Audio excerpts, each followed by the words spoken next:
بزرگان محترم، برادران اسلام، آج 12 ربیع الاول جمعے کا دن ہے، اور یہ دن حضور نبی کریم صلی اللہ علیہ وسلم کی ولادت باسعادت کے حوالے سے مشہور و معروف ہے۔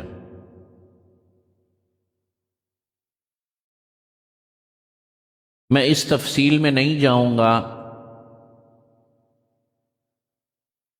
کہ نبی کریم صلی اللہ علیہ وسلم کی ولادت باسعادت اور وفات 12 ربیع الاول کو ہوئی یا 9 ربیع الاول کو ہوئی، وفات 1 ربیع الاول کو ہوئی یا 2 ربیع الاول کو ہوئی یا 12 ربیع الاول کو ہوئی۔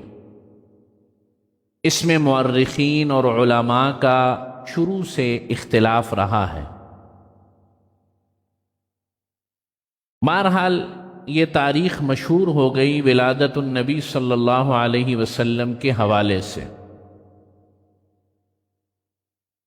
اور یہ بحث کہ ولادت تھی یا نہیں تھی، وفات تھی، کس دن تھی، یہ علماء کرام کا اور مورخین کا، محققین کا اپنا میدان ہے۔ میرے اور آپ کے سمجھنے کے لیے جو چیزیں ضروری ہیں وہ کیا ہیں؟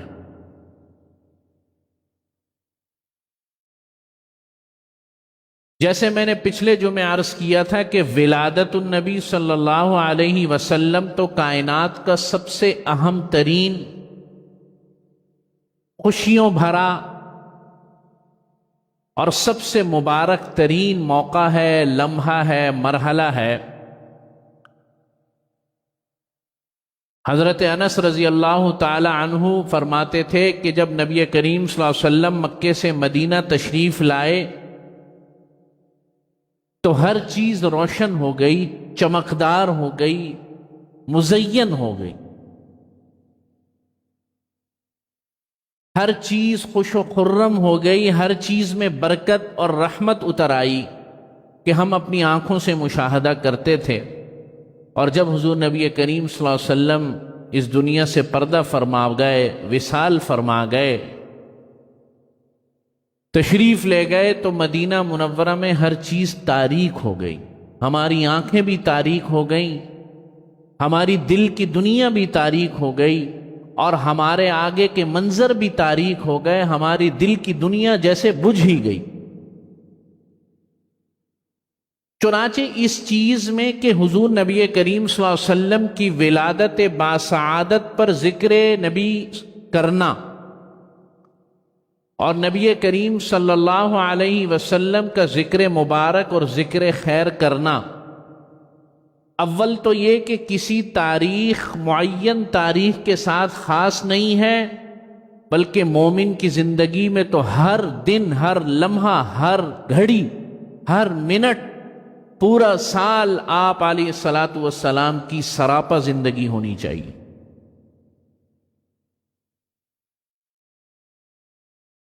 پچھلے جمعے کو میں نے ایک آیت تلاوت کی، فَالَّذِينَ آمَنُوا بِهِ وَعَزَّرُوهُ وَنَصَرُوهُ، کہ وہ لوگ جو پہلی بات تو یہ کہ نبی کریم صلی اللہ علیہ وسلم پر ایمان لے کر آئے۔ فلاح یافتہ لوگ کون ہیں، کامیاب لوگ کون ہیں؟ نمبر 1، آمنوا بہ وعزروہ، اور جنہوں نے نبی کریم صلی اللہ علیہ وسلم کی تعظیم کی، ادب کیا، یہاں تک بات ہو گئی تھی۔ اور تیسری بات ارشاد فرمائی ونصروہ، اور جنہوں نے نبی کریم صلی اللہ علیہ وسلم کی مدد کی۔ جب آپ علیہ الصلاۃ والسلام دنیا میں حیات تھے، تشریف فرما تھے، تو حضور کی زندگی اور حضور کے مشن کے ساتھ ساتھ لگے رہے۔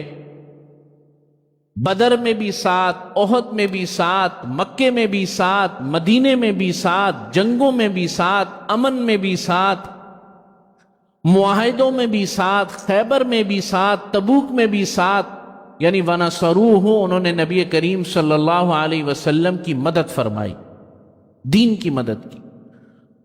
اور حضور علیہ الصلاۃ والسلام کے اس دنیا سے جانے کے بعد اس مدد کا مطلب یہ ہے کہ آپ علیہ الصلاۃ والسلام کے دین کی نشر و اشاعت، چاہے وہ کسی انداز میں بھی ہو، چاہے وہ علم و تعلم کے انداز میں ہو، چاہے وہ جہاد کے انداز میں ہو، چاہے وہ دعوت و تبلیغ کے انداز میں ہو، چاہے وہ فلاحی امور کے حوالے سے ہو، جس مرضی میدان میں ہو، جس کام کے اندر دین کی مدد و نصرت ہوتی ہو، یہ نبی کریم صلی اللہ علیہ وسلم کی مدد و نصرت ہے۔ آپ سمجھ رہے ہیں بات؟ یعنی حضور کی زندگی میں تو جنہوں نے مدد کرنی تھی انہوں نے کی، صحابہ اکرام کی جماعت نے، مومنین نے، اور حضور کی اس دنیا سے تشریف لے جانے کے بعد مدد کا مطلب یہ ہے کہ حضور کے دین کی نشر و اشاعت کسی بھی حوالے سے ہو، کوئی مخصوص انداز نہیں، جہاں دین کا، شریعت کا، سنت کا، قرآن کا، دینی شعائر کا فائدہ ہو، یہ براہ راست حضور نبی کریم صلی اللہ علیہ وسلم کی مدد و نصرت ہے۔ اور اگلی بات جو ارشاد فرمائی، جو کہ سب سے اہم ترین ہے اور جو آج کا میرا اصل موضوع بھی ہے اور جس کی طرف سب سے زیادہ غفلت بھی ہے، جس کو ہم بحیثیت امت بھلا چکے ہیں، فراموش کر چکے ہیں،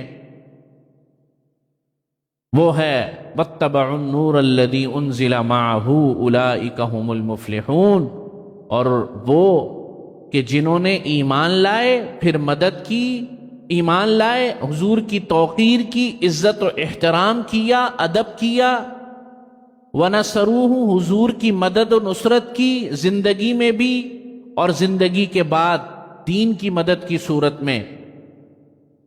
اور چوتھی بات وَاتَّبَعُوا النُّورَ الَّذِي أُنزِلَ مَعَهُ، اور اس نور کی، اس شریعت کی، حضور علیہ الصلاۃ والسلام کے اس پیغام کی، نبی کریم صلی اللہ علیہ وسلم کے اوپر نازل ہونے والی اس کتاب کی اتباع کی، انزل معہ، جو کہ آپ علیہ الصلاۃ والسلام کے ساتھ نازل کی گئی، یعنی کہ کتاب اللہ، اس کی اتباع کی، اور اس کتاب اللہ کی اتباع کے ذیل میں نبی کریم صلی اللہ علیہ وسلم کی، کیوں؟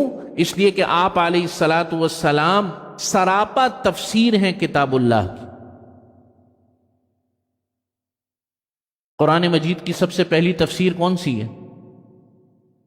نبی کریم صلی اللہ علیہ وسلم کی زندگی، اولین تفسیر اور تشریح آپ علیہ الصلاۃ والسلام کی ذات اقدس ہے۔ حضرت عائشہ سے کسی نے پوچھا نا کہ حضور کے اخلاق کیسے تھے، فرمایا تم نے قرآن نہیں پڑھا؟ حضور کے اخلاق تو ہیں، حضور کی زندگی سراپے قرآن تو ہے، ورنہ اللہ کے لیے کیا مشکل تھا کہ ایک کتاب کو خانہ کعبہ کے اوپر نازل فرما دیتے اور کہتے ہاں بھائی پڑھو، اس پہ ہدایت حاصل کرو۔ ایک نمونہ چاہیے تھا۔ لَقَدْ كَانَ لَكُمْ فِي رَسُولِ اللَّهِ أُسْوَةٌ حَسَنَةٌ، ہم نے رسول اللہ کی زندگی میں تمہارے لیے بہترین نمونہ رکھا ہے۔ یہ کتاب نازل کی ہے، ساتھ میں اس کتاب کا تمہیں نمونہ چاہیے، پریکٹیکل چاہیے۔ یہ تھیوری ہے، پریکٹیکل تمہیں دیتا ہوں، وہ حضور کی زندگی ہے۔ بھئی تھیوری پڑھ کر کبھی بھی کوئی سائنسدان نہیں بن جاتا۔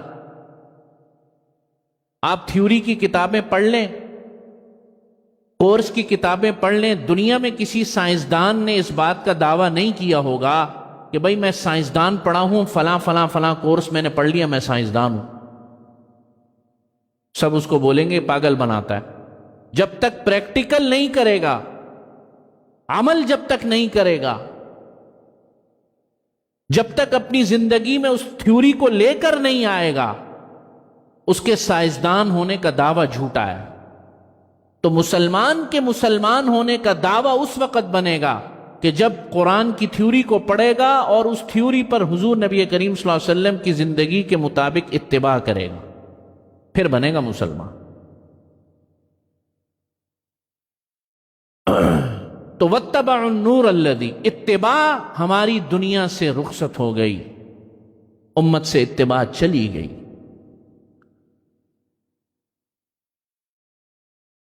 یہ وہ آپ علیہ الصلوۃ والسلام کی اتباعت اور اطاعت جو میں نے آیت خطبے میں تلاوت کی کہ محض محبت کا دعویٰ، بغیر اطاعت کے محبت کا دعویٰ صرف نرا دعویٰ ہے۔ قرآن کہتا ہے قل ان کنتم تحبون اللہ، اے نبی صلی اللہ علیہ وسلم آپ فرما دیجئے، اے نبی صلی اللہ علیہ وسلم آپ فرما دیجئے ان کنتم تحبون اللہ، اگر تم اللہ سے محبت رکھتے ہو، فاتبعونی، اللہ سے محبت کا معیار یہ ہے کہ میری اتباع کرو، یحببکم اللہ، پھر اللہ تمہیں محبوب جانے گا۔ اتباع رسول کے بغیر معلوم ہوا کہ اللہ رب العزت کی محبت بھی محبت نہیں، اللہ رب العزت کو احکم الحاکمین تسلیم کرنا، خدا تسلیم کرنا، حضور کی اطاعت کے بغیر بھی نرا دعوے کا دعوی۔ فاتبعونی، اتباع کرنی پڑے گی میری، پھر اللہ تمہیں محبوب جانے گا۔ اللہ دوسری جگہ فرماتے ہیں وَمَن يُطِعِ الرَّسُولَ فَقَدْ أَطَاعَ اللَّهَ، جس نے اللہ کے رسول کی اطاعت کی، نبی کریم صلی اللہ علیہ وسلم کی، فقط اطاع اللہ، اس نے اللہ کی اطاعت کی۔ اس آیت سے وہ بات سمجھ میں آ رہی ہے جو میں نے ابھی عرض کی کہ قرآن مجید کی اصل تفسیر، سب سے پہلی تشریح اور تفسیر حضور نبی کریم صلی اللہ علیہ وسلم کی زندگی ہے، آپ کی حیات طیبہ۔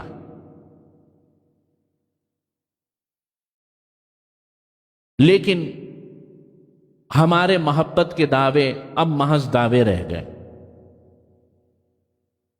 ہم نے چند رسم و رواج کو یہ سمجھ لیا کہ یہ حضور کی محبت کے تقاضوں پر عمل ہو گیا۔ میں نے آپ کو پچھلے جمعے میں تعظیم رسول صلی اللہ علیہ وسلم کے کچھ مظاہر، کچھ واقعات کہ حضور کی تعظیم اور ادب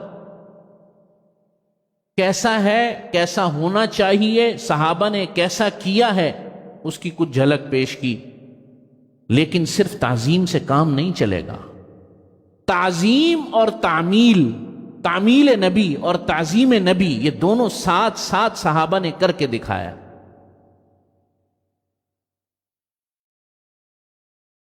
قرآن مجید میں اللہ نے تعظیم نبی کو بھی بیان فرمایا، لیکن تعمیل نبی صلی اللہ علیہ وسلم، تعمیل حکم نبی صلی اللہ علیہ وسلم، اس پر بہت زیادہ زور دیا، اور یہی پہلو ہماری زندگیوں سے ختم ہو گیا۔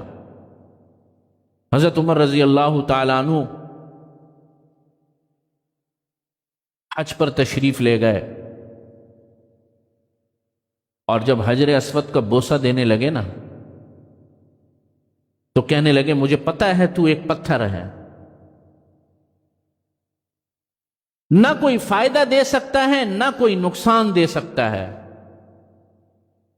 تیرے اندر کوئی طاقت نہیں کہ تو کسی کو کوئی نقصان دے سکے یا نفع رسانی کر سکے، لیکن میں صرف تجھے اس لیے چومتا ہوں طواف سے پہلے کہ میں نے اپنے حبیب صلی اللہ علیہ وسلم کو تجھے چومتے ہوئے دیکھا۔ یہ ہے اطاعت،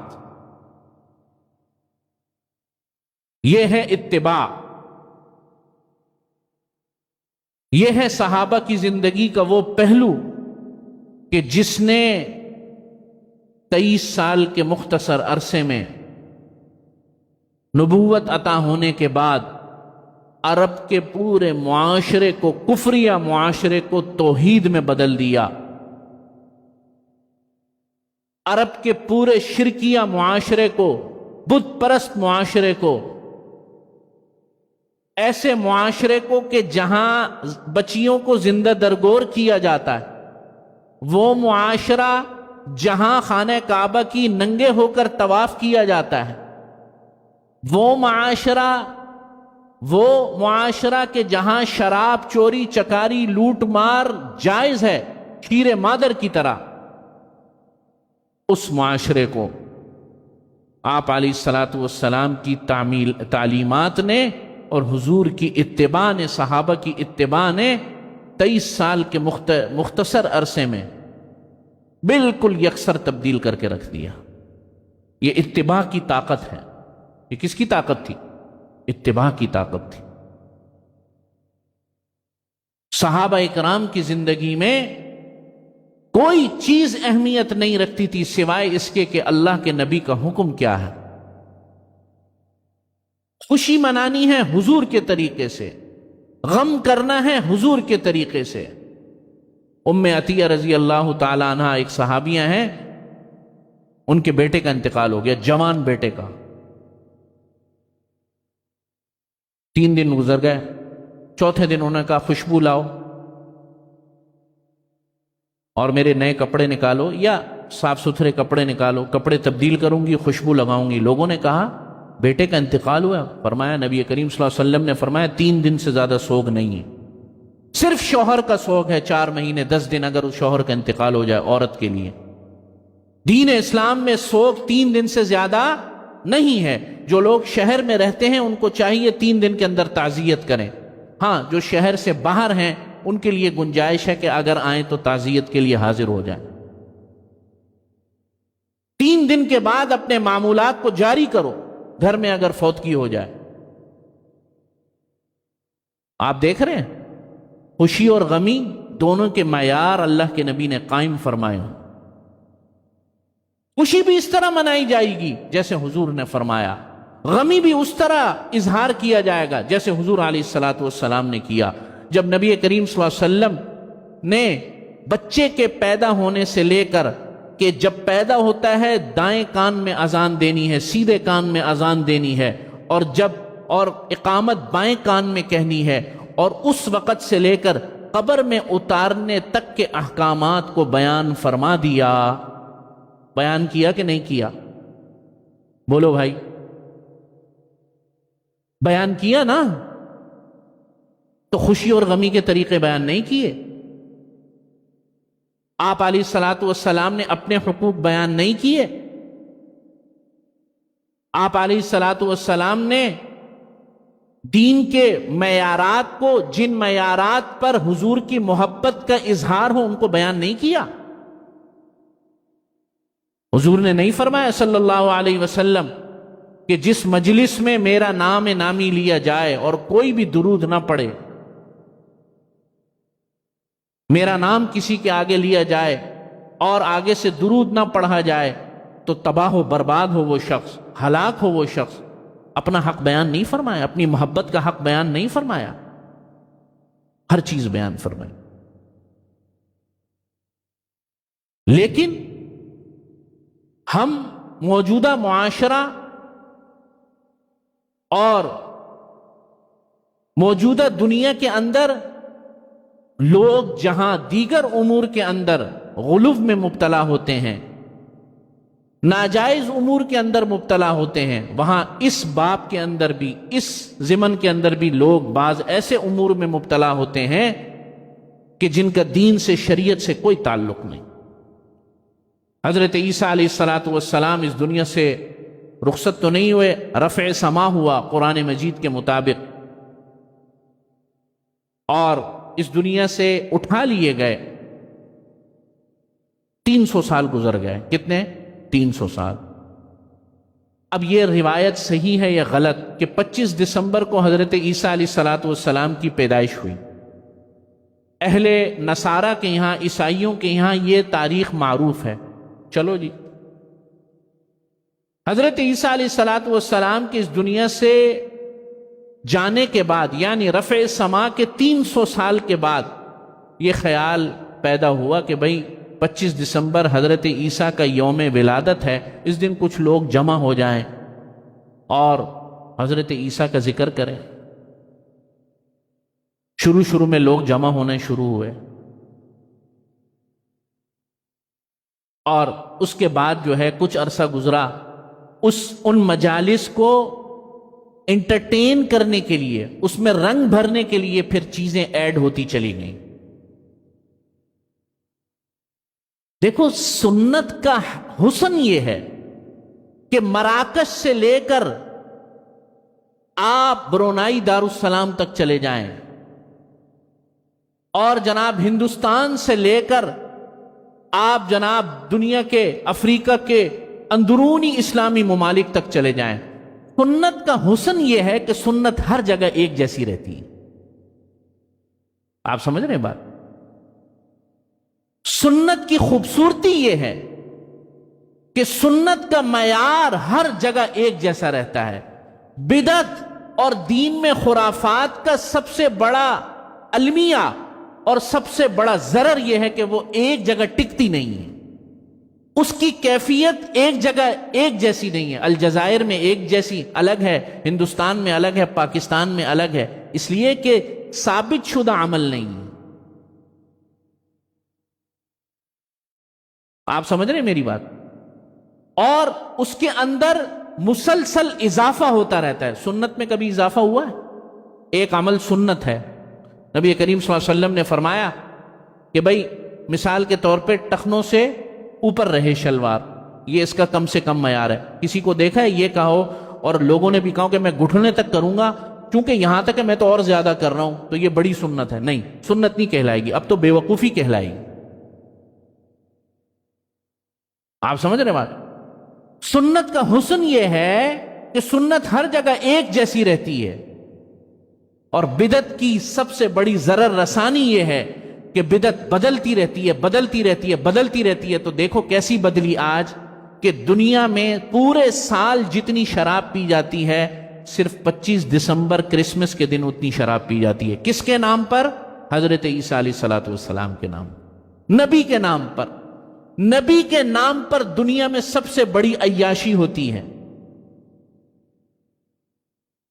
بدلا نا زمانہ، بدلتے بدلتے سنت سے، نبی کی تعلیمات سے ایک دور عمل شروع کیا انہوں نے، پہنچتے پہنچتے 2023 تک کہاں پہنچ گیا۔ اس لیے بعض لوگ کہتے ہیں کہ یہ تو ٹھیک عمل ہے، چراغاں کرنا، پہلے چراغاں ہوتا تھا، اب پورے پاکستان کے شہروں میں مقابلے ہو رہے ہیں، کیک کے مقابلے ہو رہے ہیں کہ نہیں ہو رہے؟ بھائی ہو رہے ہیں کہ نہیں ہو رہے؟ میں کوئی جھوٹ بول رہا ہوں؟ اخباروں میں نہیں آتا گجرانوالہ والوں نے مثال کے طور پہ 42 من کا کیک نکال کے عالمی ریکارڈ قائم کر لی۔ وہ 42 من کا کیک تو نکالا لیکن 5 فٹ کے جسم پر دین کو نافذ نہیں کیا، اللہ کے نبی کی سنت کو نافذ نہیں کیا۔ آپ سمجھ رہے ہیں بات؟ وہ آج کل ایک کلپ بڑا مشہور ہوا ہے 5-6 دن سے، وہ ہندوستان کا کوئی احمق اور انتہائی کوئی دین سے اور علم سے اور سنت سے بے بہرہ قسم کا انسان، وہ کہتا ہے، اور اس کے آگے پیچھے لوگ بھی بیٹھے ہوئے نا، وہ کہتا ہے کہ شربت اور ملیدہ اور جناب فلاں فلاں فلاں فلاں فلاں اور کھچڑا وغیرہ اور جناب یہ چراغاں اور یہ سب بدعت ہے۔ تو میں نے پوچھا بھائی کیوں بدعت ہے؟ کہ اس لیے کہ نبی کریم صلی اللہ علیہ وسلم کے زمانے میں نہیں تھا۔ تو پھر میں نے جواب دیا کہ بھائی تم بھی تو حضور کے زمانے میں نہیں تھے تو تم بھی ناجائز ہو، یہ اس کی دلیل ہے۔ یہ کیا ہے اس کی؟ اور آس پاس لوگ جتنے بیٹھے ہوتے ہیں وہ ہنستے ہیں زور سے، واہ واہ واہ واہ، حضرت نے کیا دلیل ارشاد فرمائی۔ آپ دیکھ رہے ہیں اس احمق کو یہ نہیں پتا کہ بدعت جو ہے اس عمل کو کہتے ہیں کہ جس عمل میں ثواب کا پہلو آ جائے۔ اب ضروری ہے کہ اس عمل کو نبی کریم صلی اللہ علیہ وسلم، صحابہ اکرام اور خلفائے راشدین اور دین کے اہم ترین جو مراجع ہیں ان سے ثابت کرنا ہوگا۔ آپ اپنے گھر پر چراغاں کریں، لائٹیں جلائیں، کون منع کرتا ہے؟ لیکن جب آپ یہ کہیں گے کہ 12 ربیع الاول کو چراغاں کرنا عبادت ہے، اب آپ کو یہ ثابت کرنا پڑے گا۔ جب آپ یہ کہیں گے کہ کیک کاٹنا، آپ اپنے گھر میں کیک بنائیں اور ذرا ہمیں بھی بھیجیں انشاءاللہ دیگر دنوں میں، ہم خوش ہوں گے بھائی ہدیہ لے کر۔ لیکن جب آپ یہ کہیں گے کہ یہ کیک بنانا باعث ثواب ہے، تو اب ثواب کسی چیز کے ثواب ہونے یا نہ ہونے کا اختیار محمد رسول اللہ صلی اللہ علیہ وسلم کے علاوہ اور کسی کو نہیں۔ اسے کہتے ہیں بدعت۔ جب آپ اپنے گھر کے اندر بھائی جھنڈے لگائیں، پاکستان کا جھنڈا لگائیں، اپنی جو آپ کی سیاسی جماعت ہے جس سے آپ ایفیلیشن رکھتے ہیں کوئی بھی ہو لگاؤ، ناجائز حرام نہیں ہے، اپنا جھنڈا بنا کے خود لگاؤ،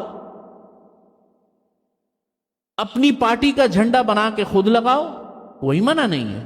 لیکن جب آپ یہ کہو گے کہ یہ جھنڈا لگانا میری چھت کے اوپر عبادت ہے، ثواب کا باعث ہے، مستحب ہے، تو اب تمہیں یہ عمل جو ہے اللہ کے حضور صلی اللہ علیہ وسلم کی زندگی سے یا صحابہ کی زندگی سے ثابت کرنا پڑے گا، اس لیے کہ اگر نہیں کرو گے تو پھر تم یہ دعویٰ کرتے ہو کہ حضور علیہ الصلوۃ والسلام اور حضور کے ساتھیوں کو اور حضور کے تربیت یافتہ لوگوں کو اس ثواب کا علم نہیں تھا، تمہیں علم ہے۔